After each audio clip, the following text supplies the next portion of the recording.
Hello and welcome back to another video.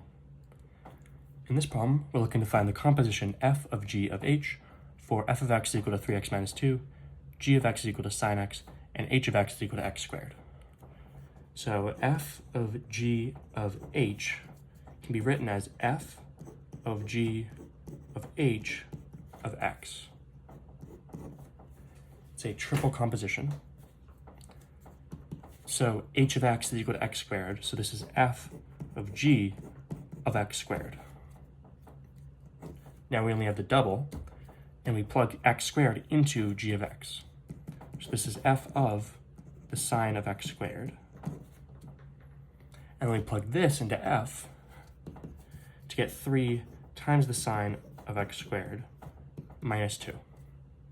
And by continually plugging these out, we get the full composition f of g of h is equal to 3 times the sine of x squared minus 2.